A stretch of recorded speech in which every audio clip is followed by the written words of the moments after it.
Hi friends, ഇന്ന് ഞാനൊരു vegetable stew ആണ് തയ്യാറാക്കാനായിട്ട് പോകുന്നത്. അപ്പോൾ ഇതിന് തൊട്ട് മുമ്പായിട്ട് പാലപ്പത്തിൻ്റെ ഒരു റെസിപ്പി ഇട്ടിട്ടുണ്ടായിരുന്നു. അതിൻ്റെ ലിങ്ക് ഞാൻ ഡിസ്ക്രിപ്ഷൻ ബോക്സിൽ കൊടുക്കാം. അപ്പോൾ അതിൻ്റെ കൂടെ നല്ലൊരു കോമ്പിനേഷനാണ്. അതുപോലെ തന്നെ ചപ്പാത്തിയോടെയും ഒക്കെ നല്ലൊരു കോമ്പിനേഷനാണ് ഈ ഒരു വെജിറ്റബിൾ സ്റ്റൂ.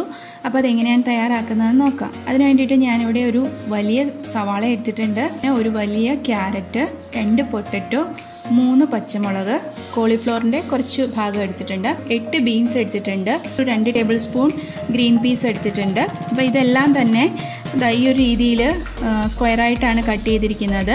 പിന്നെ അതുപോലെ മുളക് ഞാൻ 3 പച്ചമുളക് ചേർത്തിട്ടുണ്ട്. നിങ്ങൾ എരിവിൻ്റെ അനുസരിച്ച് ഒരുപാട് എരിവുള്ള മുളകാണെന്നുണ്ടെങ്കിൽ അത്രയും ചേർത്ത് കൊടുക്കേണ്ട ആവശ്യമില്ല. നമ്മളിതിൽ എരിവിനായിട്ട് ചേർക്കുന്നത് ഈ ഒരു പച്ചമുളകും കുരുമുളക് പൊടിയും മാത്രമാണ്. പിന്നീട് വേണ്ടത് ഒരു മീഡിയം സൈസ് ഇഞ്ചിയാണ്. അത് നീളത്തിൽ കട്ട് ചെയ്തിട്ടുണ്ട്. പിന്നീട് മസാലയായിട്ട് ഇവിടെ നമ്മൾ യൂസ് ചെയ്യുന്നത് ഒരു കഷ്ണം കറുകപ്പട്ട, അത് ചെറിയ 3 പീസാക്കിയിട്ടുണ്ട്. പിന്നീട് 2 വലിയ ഏലക്ക, 2 ഗ്രാമ്പൂ, പിന്നീട് ഞാനൊരു 5-6 കുരുമുളകും കൂടി ചേർത്തിട്ടുണ്ട്.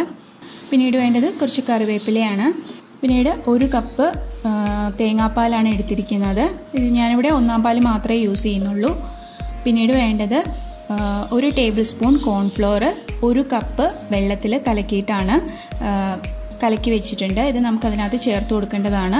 ഞാനിതിൽ 1/2 കപ്പേ ചേർത്തിട്ടുള്ളൂ, പിന്നീടാണ് 1/2 കപ്പ് ചേർത്തത്. അപ്പോൾ നിങ്ങൾ എടുക്കുമ്പോൾ 1 കപ്പ് വെള്ളത്തിൽ തന്നെ 1 ടേബിൾ സ്പൂൺ കോൺഫ്ലോർ കലക്കിയിട്ട് എടുക്കാവുന്നതാണ്. ഇനി എങ്ങനെയാണ് ഇത് തയ്യാറാക്കുന്നത് നോക്കാം. അതിന് വേണ്ടിയിട്ട് ഞാനിവിടെ കുക്കറിലാണ് തയ്യാറാക്കുന്നത്. ഫസ്റ്റിൽ തന്നെ കുക്കർ ചൂടാവാനായിട്ട് വെച്ച് കൊടുത്തിട്ടുണ്ട്. അതിലേക്ക് 1 ടേബിൾ സ്പൂൺ വെളിച്ചെണ്ണ ഒഴിച്ചു കൊടുത്തിട്ടുണ്ട്. വെളിച്ചെണ്ണ ചേർക്കുന്നതാണ് നല്ലൊരു നാടൻ ടേസ്റ്റ് കിട്ടുന്നത്. ഇനി അതിലേക്ക് നമുക്ക് എടുത്തു വെച്ചിട്ടുള്ള മസാലകൾ ചേർത്ത് കൊടുക്കാം.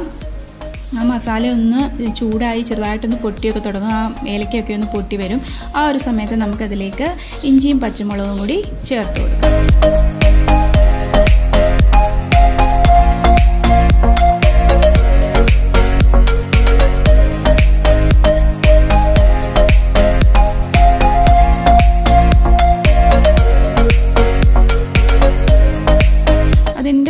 പച്ചപ്പൊന്ന് ചെറുതായിട്ട് മാറുന്നുണ്ടെ അതിലേക്ക് നമ്മൾ അരിഞ്ഞു വെച്ചിട്ടുള്ള വെജിറ്റബിൾസ് എല്ലാം തന്നെ നമുക്ക് ഇട്ട് കൊടുക്കാം. ഗ്രീൻ പീസ് ഞാനിവിടെ ഫ്രോസൺ ആണ് യൂസ് ചെയ്യുന്നത്, അതുകൊണ്ട് തന്നെ അത് ലാസ്റ്റിൽ ചേർക്കുന്നുള്ളൂ.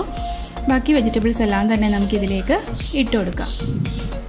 അപ്പോൾ എൻ്റെ കയ്യിൽ അവൈലബിൾ ആയിട്ടുള്ള വെജിറ്റബിൾസ് എല്ലാം ഞാൻ ചേർത്തിട്ടുണ്ട്. ഇപ്പോൾ നിങ്ങളുടെ കയ്യിൽ എന്തൊക്കെയാണ് അവൈലബിൾ ആയിട്ടുള്ളത് അതൊക്കെ വെച്ചിട്ട് നമുക്കിത് സ്റ്റൂ തയ്യാറാക്കാവുന്നതാണ്. പിന്നീട് ഇതിലേക്ക് കുറച്ച് കറിവേപ്പിലയും കൂടി ചേർത്ത് കൊടുത്തിട്ടുണ്ട്. ഇനി ഇതിലേക്ക് നമുക്ക് കുറച്ച് ഉപ്പും കൂടി ചേർത്ത് കൊടുത്തിട്ട് നന്നായിട്ടൊന്ന് ഒരു 2 മിനിറ്റ് ഇതൊന്ന് വഴറ്റിയെടുക്കാം.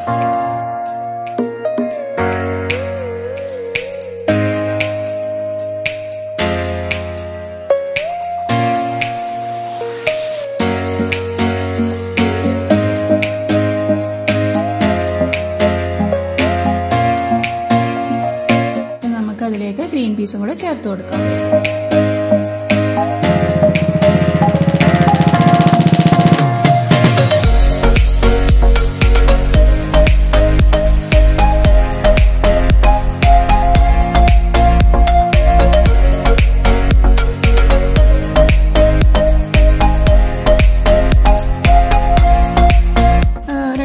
വഴണ്ടതിന് ശേഷം നമുക്ക് ഫസ്റ്റിലെ റെഡിയാക്കി വെച്ചിട്ടുള്ള കോൺഫ്ലോറിൻ്റെ മിക്സ് ചേർത്ത് കൊടുത്തിട്ടുണ്ട്.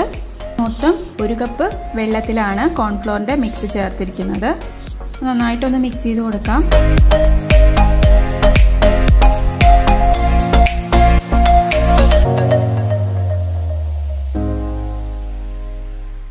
ജസ്റ്റ് തിളയൊന്ന് വരുന്ന സമയത്ത് തന്നെ നമുക്കിതൊന്ന് കുക്കർ അടച്ച് മീഡിയം ഫ്ലെയിമിൽ വെച്ച് ഒന്ന് വേവാനായിട്ട് വയ്ക്കാം.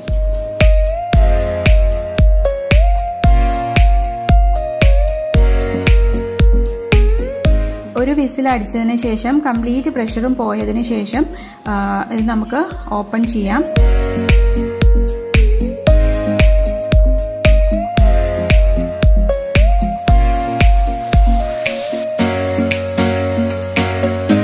കണ്ടില്ലേ, ഇപ്പോൾ വെജിറ്റബിൾസ് എല്ലാം തന്നെ വെന്ത് വന്നിട്ടുണ്ട്. ഒരുപാട് വെന്തുടഞ്ഞു പോകരുത്, ഉടഞ്ഞു പോയി കഴിഞ്ഞാൽ കറിക്ക് നല്ല ടേസ്റ്റ് ഉണ്ടാവില്ല. അപ്പോൾ അത്യാവശ്യം വെന്തിട്ടുണ്ട്. ഇനിയിപ്പോൾ വീണ്ടും നമുക്ക് ഫ്ലെയിം ഓൺ ആക്കിയതിന് ശേഷം കണ്ടില്ലേ കഷ്ണങ്ങളൊക്കെ തന്നെ വെന്തിട്ടുണ്ട്. ഈ സമയത്ത് നമുക്ക് വേണമെങ്കിൽ പൊട്ടറ്റോ ഒക്കെ ഒന്ന് ജസ്റ്റ് ഒന്ന് ഉടച്ചു കൊടുക്കാം. അപ്പോൾ കറിക്ക് കുറച്ചുകൂടെ തിക്നെസ് വരും.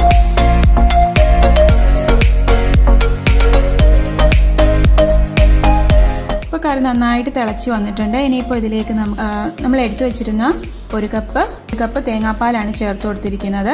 തേങ്ങാപ്പാൽ ചേർത്തതിന് ശേഷം തിളയ്ക്കാനായിട്ട് അനുവദിക്കരുത്. അത് ജസ്റ്റ് ഇങ്ങനെ ഇളക്കി കൊടുത്തുകൊണ്ടിരിക്കുക. നന്നായിട്ടൊന്ന് ചൂടായി വരണം. അപ്പോൾ അങ്ങനെയൊന്ന് നന്നായിട്ടൊന്ന് ഇളക്കി കൊടുക്കുക.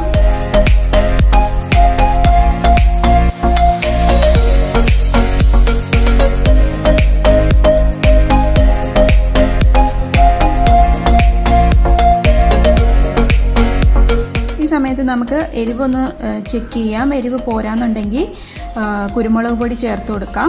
ഞാനിപ്പോൾ അര ടീസ്പൂൺ കുരുമുളക് പൊടി ചേർക്കുന്നുള്ളൂ. നിങ്ങളുടെ കറിയുടെ എരിവിൻ്റെ അനുസരിച്ച് വേണം കുരുമുളക് പൊടി ലാസ്റ്റ് ചേർക്കാനായിട്ട്. എരിവ് കുറവാണെന്നുണ്ടെങ്കിൽ ഒരു ടീസ്പൂൺ വരെ നമുക്ക് കുരുമുളക് പൊടി ചേർത്ത് കൊടുക്കാം. ഞാനിവിടെ അര ടീസ്പൂൺ ചേർത്തിട്ടുള്ളൂ.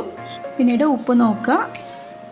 തണുത്ത് കഴിയുമ്പോൾ ഇതിലും കുറച്ചും കൂടി തിക്കായിട്ട് വരും കറി.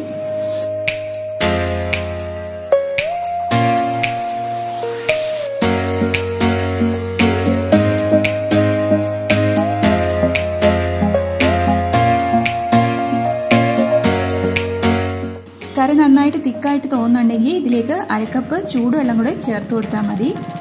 അപ്പോൾ ഇത് റെഡിയായി വന്നിട്ടുണ്ട്. ഇനി ഇതിൽ നമുക്ക് ബാക്കി വെച്ചിട്ടുള്ള കുറച്ച് കറിവേപ്പിലയും ഇതിൻ്റെ മുകളിലേക്ക് ഒരു ടീസ്പൂൺ എണ്ണയും കൂടി ചേർത്തിട്ട് ജസ്റ്റ് ഒന്ന് അടച്ചു വെച്ചിട്ട് നമുക്കിത് 2 മിനിറ്റിന് ശേഷം സെർവ് ചെയ്യാം.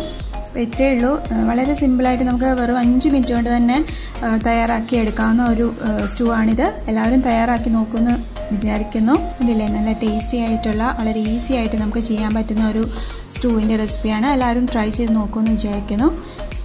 അപ്പോൾ നമുക്ക് അടുത്ത വീഡിയോ ആയിട്ട് വീണ്ടും കാണാം. Till then take care. By.